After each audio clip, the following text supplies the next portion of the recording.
आप देख रहे हैं सिटी इंडिया न्यूज चैनल, हक की आवाज। भारतीय जनता पार्टी ने झारखंड के कबायली खातून रहनुमा द्रौपदी मुर्मू को मुल्क के 16वें सदर के इंतखाब के लिए नामजद किया है।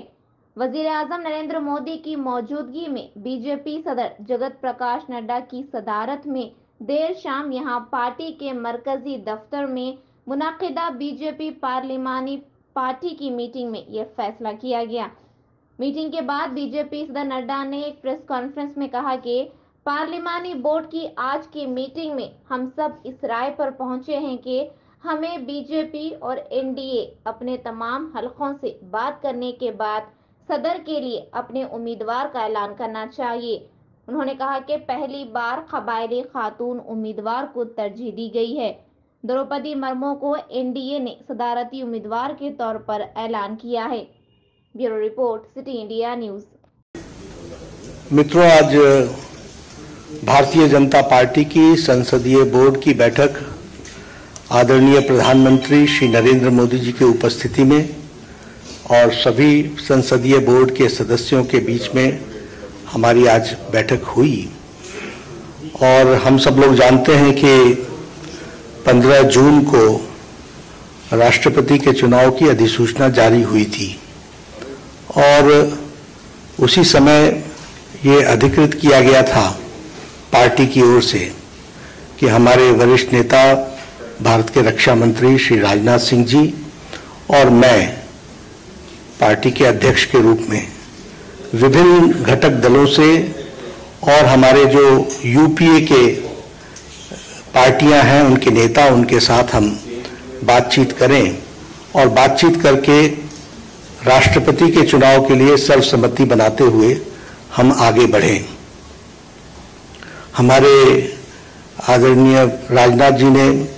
यूपीए के घटक दलों के नेताओं के साथ बातचीत की, कुछ के साथ उन्होंने बातचीत की, कुछ के साथ हमने बातचीत की।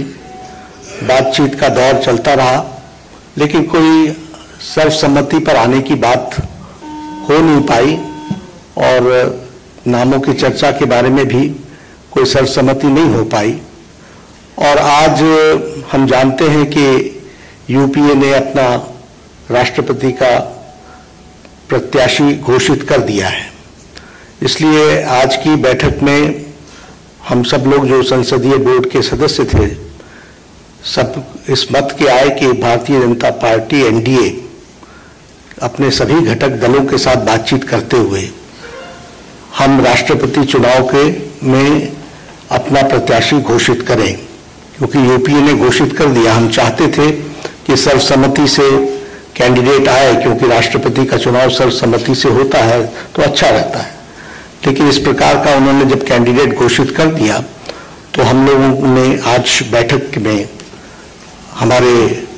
अपने एनडीए के घटक के लोगों के साथ बातचीत करते हुए और लगभग 20 नामों पर हमारे यहाँ लंबे दौर की चर्चा हुई और चर्चा में सब लोगों के साथ बातचीत करते हुए एक सर्वसम्मति इस बात पर बनी कि सभी नामों पर चर्चा हुई, विस्तृत चर्चा हुई, लेकिन कुल मिलाकर के ये बात सामने आई कि हमें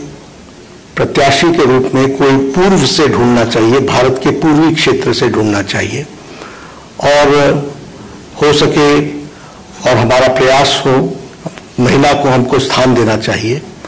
और आज तक कोई आदिवासी ट्राइबल प्रत्याशी राष्ट्रपति के रूप में नहीं आया है,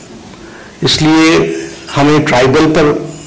और पहली बार कोई ट्राइबल को भारतीय एनडीए की तरफ से हम कैंडिडेट बना सकेंगे, ऐसा संसदीय बोर्ड, पार्लियामेंट्री बोर्ड का मत था। और इसलिए श्रीमती द्रौपदी मुर्मू, इनको राष्ट्रपति का प्रत्याशी घोषित किया गया है एनडीए की तरफ से। और हम सब जानते हैं कि श्रीमती द्रौपदी मुर्मू जैसे राधाकृष्णन जी शिक्षा से जुड़े हुए थे, सर्वपल्ली राधाकृष्णन राष्ट्रपति के रूप में, उसी प्रकार द्रौपदी जी का भी जीवन आजीवन शिक्षा से जुड़ा रहा और वो टीचर के रूप में, शिक्षक के रूप में उन्होंने अपना जीवन प्रारंभ किया।